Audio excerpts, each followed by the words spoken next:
السلام عليكم ورحمة الله تعالى وبركاته. أعوذ بالله من الشيطان الرجيم. بسم الله الرحمن الرحيم. وَلَقَدْ مَكَّنَّاكُمْ فِي الْأَرْضِ وَجَعَلْنَا لَكُمْ فِيهَا مَعَائِشَ قَلِيلًا مَا تَشْكُرُونَ. ஆமன்னா பில்லாஹ் ஸதகல்லாஹு மௌலானல் அலியுல் அதீம். பூமியிலே நாம் உங்களை குடியிருக்கச் செய்தோம். இந்த பூமியிலே உங்களுக்கு தேவையான வாழ்க்கை சாதனங்களையும் ஏற்படுத்தி கொடுத்தோம். ஆனால் குறைவாகவே நீங்கள் நன்றி செலுத்துகிறீர்கள். உங்களை நாம் படைத்தோம், அழகிய உருவத்தை தந்தோம், மலக்குமார்களை பார்த்து நாம் உரைத்தோம், ஆதம் நபிக்கு நீங்கள் சஜிதா செய்யுங்கள் என்று. மலக்குமார்கள் சஜிதா செய்தார்கள், சிரம் பணிந்தார்கள். ஆனால் இப்லீஸை தவிர அவன் சஜிதா செய்யக்கூடியவர்களில் உள்ளவனாக இல்லை என்று அல்லாஹ் ரப்புல் ஆலமீன் சூரா அல்-ஆராஃப் 7ஆம் அத்தியாயத்தில் 9, 10 வசனங்களாக இறக்கி அருளியிருக்கிறான். இந்த மனித சமுதாயத்திற்கு வழங்கிய 3 அருட்கொடைகளை அல்லாஹ் இங்கே பதிவு செய்திருக்கிறான். அதை நாம் எண்ணி பார்க்க வேண்டும். அல்லாஹ்வுக்கு நன்றி பாராட்டக்கூடியவர்களாக இருக்க வேண்டும். இந்த பூமியில் அல்லாஹ் நம்மை குடியிருக்க செய்து தேவையான எல்லா வாழ்க்கை சாதனங்களையும் நமக்கு ஏற்படுத்தி தந்திருக்கிறான். பூமி உருண்டையாக இருக்கிறது. இந்த பிரம்மாண்டமான இந்த பிரபஞ்சத்தில் நாம் வாழ்கிறோம். நமக்கு தேவையான உணவுப் பொருள்களை அல்லாஹ் படைத்திருக்கிறான். அந்த பூமியை அல்லாஹ் எப்படி இலகுவாக்கியிருக்கிறான் என்றால், வீடுகள் கட்டி வாழ, நடைபாதைகள் அமைத்து கொள்ள, நம்முடைய பயணங்களை சீரமைத்து கொள்ள எல்லா வகையான வசதிகளையும் அல்லாஹ் ஏற்படுத்தியிருக்கிறான். இந்த பூமியிலே நாம் சுபிட்சமாக வாழ காற்றை தந்திருக்கிறான், நீரை தந்திருக்கிறான், தேவையான எல்லா உணவுப் பொருள்களையும் தந்திருக்கிறான். இதையெல்லாம் அல்லாஹ் தந்திருக்கிறான். இதை அல்லாஹ் சுட்டி காட்டுகிறான்.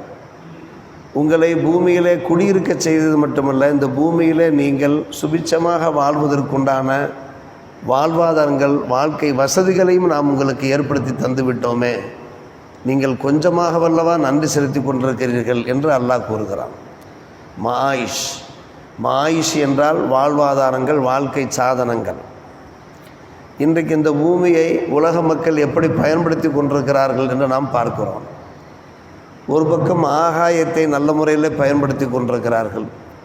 இன்னொரு பக்கம் இந்த பூமி நீர் இல்லாத அந்த திடலையும் பயன்படுத்துகிறார்கள், கடலையும் நல்ல முறையிலே பயன்படுத்தி கொண்டிருக்கிறார்கள். இந்த வாய்ப்புகளையெல்லாம் அல்லாஹ் ஏற்படுத்தி தந்திருக்கிறான்.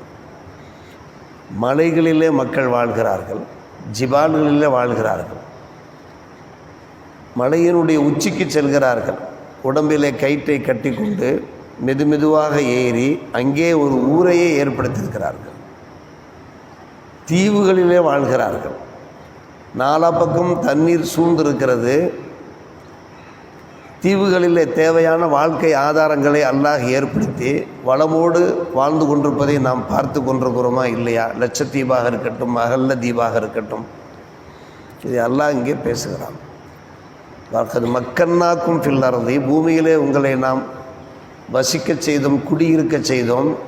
வஜஅல்னா லக்கும் ஆயிஷ, நீங்கள் எப்படி சுகமாக குதூகலமாக வாழ முடியுமோ, சௌரியமாக வாழ முடியுமோ அத்தனை வசதிகளும் ஏற்படுத்தியிருந்தோம். இது அல்லாஹ் நமக்கு அளித்த முதல் அருட்கொடை. 2ஆம் அருட்கொடையாக அல்லாஹ் சொல்கிறான், உங்களை நாம் படைத்தோம், உருவங்களை, அழகிய உருவங்களை தந்தோம்.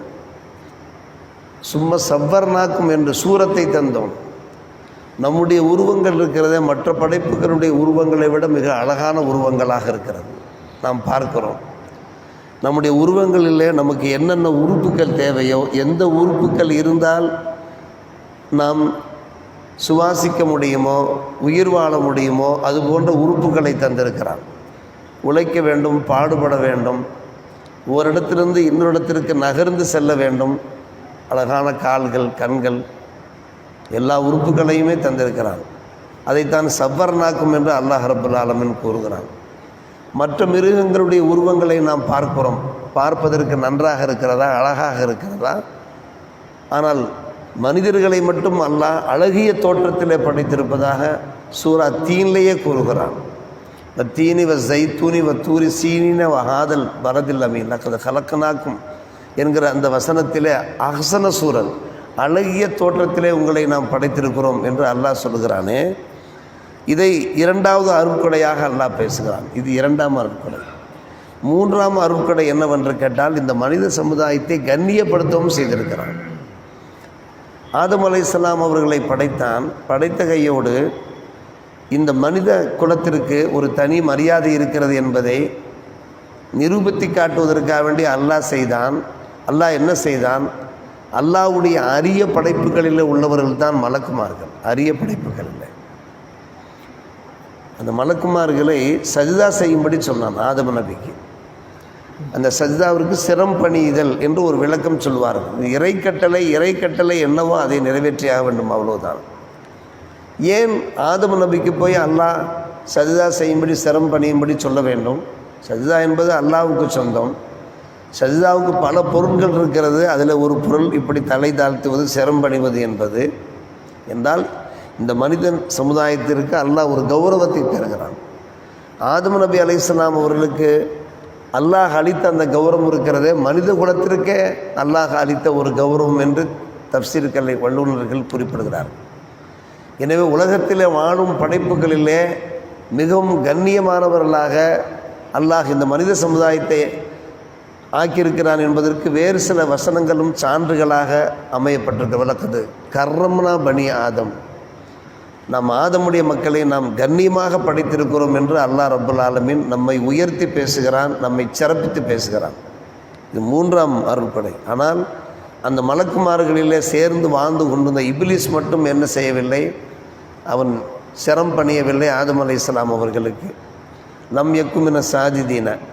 அதனுடைய விளைவாக இப்லீஸ் சபிக்கப்பட்டவனாக ஆகிவிட்டான். இந்த பூமியில் தூக்கி வீசப்பட்டவனாக ஆகிவிட்டான். என் கட்டளையை நீ நிறைவேற்றாத போது உனக்கு என்ன, வானத்திலே என்ன வேலை, நீ செல்லு என்று எடுத்தறியப்பட்ட சைத்தானாக அல்லாஹ், சபிக்கப்பட்ட சைத்தானாக இப்லீஸாக அல்லாஹ் அனுப்பி வைத்து விட்டான். என்ன காரணம்? என்னுடைய கட்டளையை நீ நிறைவேற்றவில்லை. இந்த மனித சமுதாயத்திற்குண்டான மரியாதையை பாதுகாக்க வேண்டும் என்கிற என்னுடைய கட்டளையை நீ நிறைவேற்றவில்லை. எப்போது மனித சமுதாயத்துக்குண்டான மரியாதையை நீ தரவில்லையே, நீ என்னால் சபிக்கப்பட்டவனாக ஆகிவிட்டாய் என்று அல்லாஹ் சபிக்கின்ற அளவுக்கு அல்லாஹ் இந்த சமுதாயத்தை சிறப்பித்திருக்கிறான் என்பதை சற்று யோசித்து பார்க்க வேண்டும். எனவே தான் குர்ஆனிலே சூரா அல் ஆராஃபில் 7ஆம் அத்தியாயத்தில் 9, 10 இந்த வசனங்களிலே அல்லாஹ் இந்த விஷயங்கள், இந்த 3 அருட்கொடைகளை பதிவு செய்து கலீலம்மா தஸ்குரூன், கொஞ்சமாகத்தானே நீங்கள் சுக்ரியா செய்கிறீர்கள் என்றால் என்ன அர்த்தம்? அந்த கொஞ்சமாவது நீங்கள் சுக்ரியா செய்கிறீர்களா என்பதை அல்லாஹ் சிந்திக்க தூண்டுகிறான். இந்த அருட்கொடைகளெல்லாம் அளித்த எனக்கு நீங்கள் எந்த அளவுக்கு சுக்ரியா செய்கிறீர்கள், வணக்க வழிபாடுகளில் ஈடுபடுகிறீர்கள் என்பதை அந்த சிந்தனை அல்லாஹ் தூண்டுகிறான். அல்லாஹ் ரப்பல் ஆலமீன் சிந்தித்து பார்த்து செயல்பட அல்லாஹ் நம்ம எல்லோருக்கும் நல்ல புரிவானாக. வாஹிர் தாவானா அல்ஹம்துலில்லாஹி ரப்பில் ஆலமீன்.